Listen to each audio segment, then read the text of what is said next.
16, baru tanggal 16. Baru tanggal 16. Kami hari Senin pagi baru tiba Jakarta dari IKN.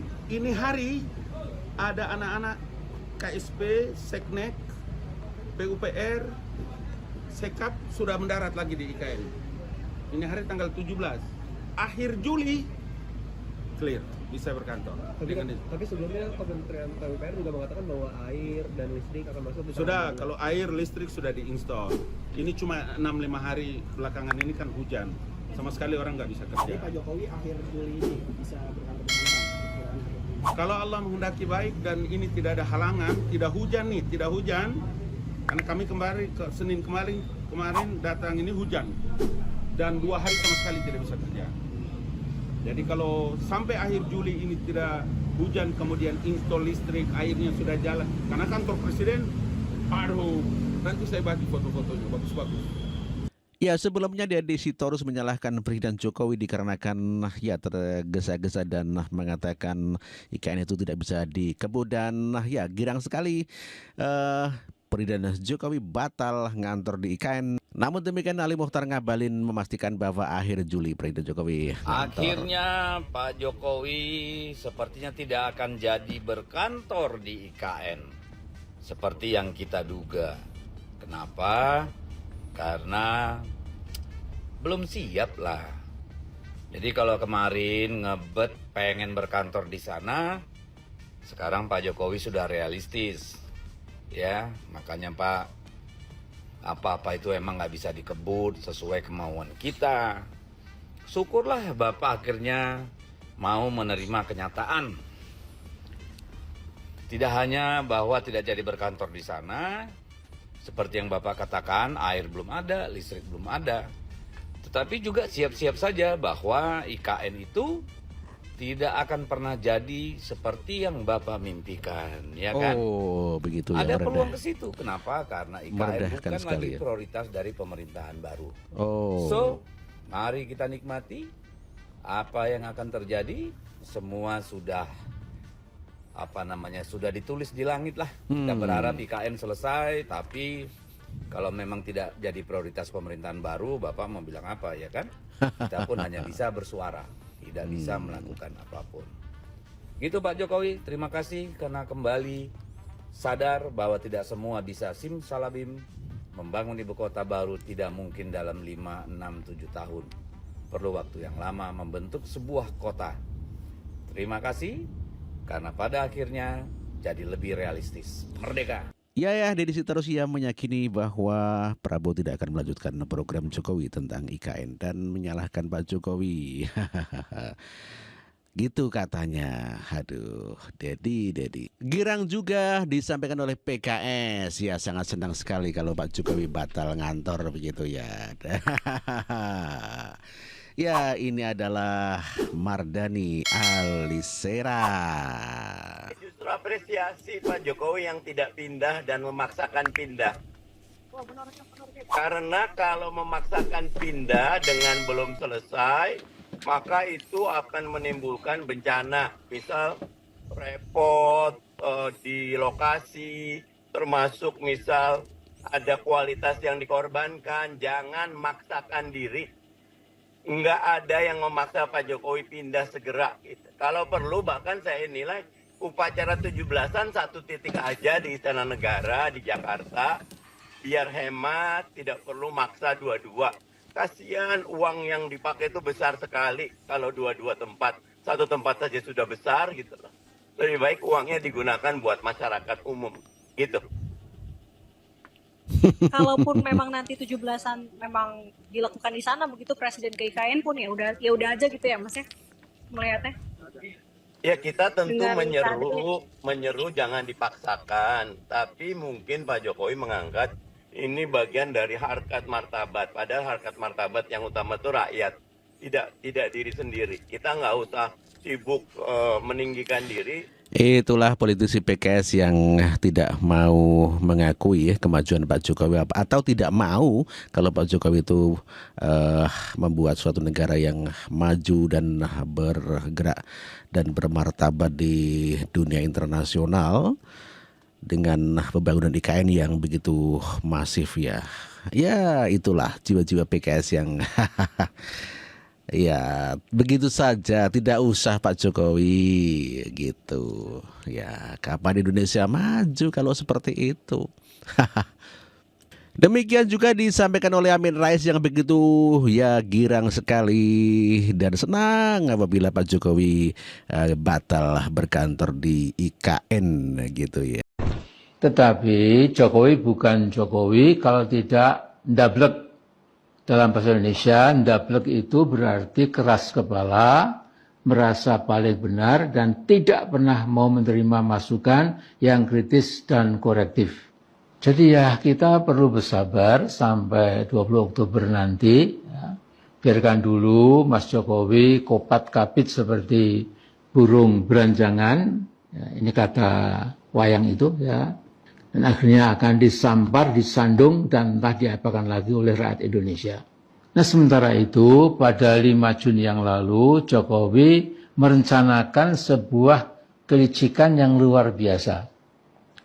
Jokowi bukan Joko Widodo, ya, kalau tidak minger atau menghindar dari tanggung jawab yang harus dipikulnya. Jokowi bilang di IKN ketika berbicara siapa yang harus tanda tangan di atas kepres tentang perpindahan ibu kota dari Jakarta ke Kalimantan Timur, ini dia bilang, saya quote, bisa saya nanti yang menandatangani, bisa juga presiden terpilih pemerintah baru yang menandatangani. Jadi buat saya ini maaf, ini manifestasi kelicikan atau keculasan pada tingkat optimal. Begitu Jokowi mulai yakin IKN pasti mangkrak, Jokowi akan minta Prabowo supaya menandatangani kepres pemindahan ibu kota ke IKN Nusantara Kalimantan Timur. Tentu Presiden Prabowo yang pernah jadi Danjen Kopassus dan Danjen Kostrad dan pengalaman internasionalnya yang jauh melampaui Jokowi tidak mungkinlah menerima limpahan kebijakan yang busuk dan koruptif itu. Jadi good luck Mas Joko, nikmati saja hari-hari mendatang, siapkan sebaik mungkin kejaran penegakan hukum, penegakan keadilan pada Anda sekeluarga, dan sayang Anda telah memilih secara sadar su'ul khotimah. Dan hari ini kita lihat seluruh fokus dan energi pemerintah saat ini itu kepada IKN karena ingin menyelenggarakan acara seremoni 17 Agustus di IKN pada tahun ini, yang itu sesungguhnya ya tidak punya arti apa-apa kepada kehidupan masyarakat. Apalagi ini terkesan dipaksakan, di mana sebagian besar tahapan infrastrukturnya itu ya infrastruktur dasar ya, air, jalan, lapangan dan lain-lain sebagainya itu belum memadai sungguhnya kalau mau dipaksakan di sana. Jadi jelajahi cara baru mendapatkan informasi. Download Metro TV Extend sekarang. Kutukan lain, kutukan keagamaan. Masa membangun yang disebut dengan smart gitu kan, Metropolis City smart tapi mistik,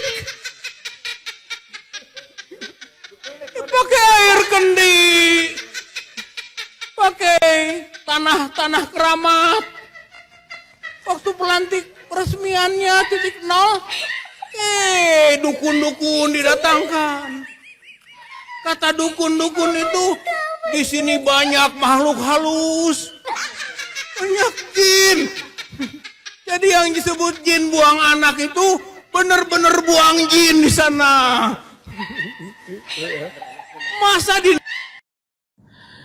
ada beberapa pihak yang betul-betul berjuang mati-matian untuk menggagalkan proyek atau mega proyek Indonesia dengan transisi ibu kota negara dari Jakarta ke Nusantara. Nah, mereka bersatu jalan ya untuk menggagalkan dan memangkrakkan IKN. Tapi ada pepatah mengatakan, bersatu jalan mereka ingin menggagalkan, bertujuh jalan mereka akan kocar-kacir.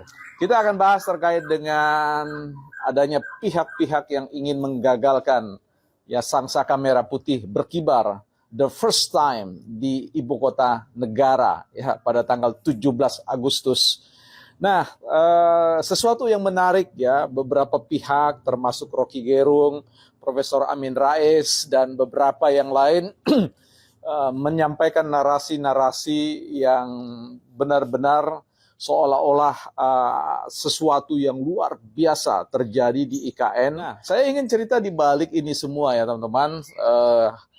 Kalau teman-teman baca hasil survei dari Litbang Kompas, ya salah satu rujukan sumber referensi survei atau riset-riset yang ada, data yang diriset sejak 27 Mei sampai 1 minggu, sekitar 2 Juni, itu menunjukkan bahwa tingkat atau angka kepercayaan publik yang disurvei di 38 provinsi menunjukkan keyakinan mereka terkait proyek IKN ini atau pemindahan ibu kota dan percaya pada kepemimpinan Prabowo dan Gibran akan melaksanakan ya, menuntaskan proyek IKN ini, menyempurnakan proyek IKN ini. 72% angka kepercayaan publik dan di angka 80% publik percaya bahwa ekonomi makro dan mikro kita akan berangsur-angsur membaik di bawah kebijakan-kebijakan yang dilakukan. Upaya-upaya yang dilakukan untuk menggagalkan IKN itu di antaranya adalah misalkan bagaimana ia meng-head to head-kan, yang membenturkan antara Jokowi dan Prabowo seolah-olah pecah kongsi dan sebagainya. Nah, padahal kalau kita lihat dari apa yang kita lihat belakangan ini, tim sinkronisasi, tim ekonomi Prabowo, Gibran, dan juga Jokowi sepakat untuk misalkan pada program anggaran, pagu anggaran mengenai program makan bergizi gratis, ya, disepakati bersama sekitar 70 sekian persen, 70 sekian triliun. Artinya ini merupakan sebuah pembuktian bahwa upaya untuk membentur-benturkan atau menyampaikan Jokowi dan Prabowo pecah kongsi itu adalah empty atau kosong, zong, ya, artinya tidak terbukti.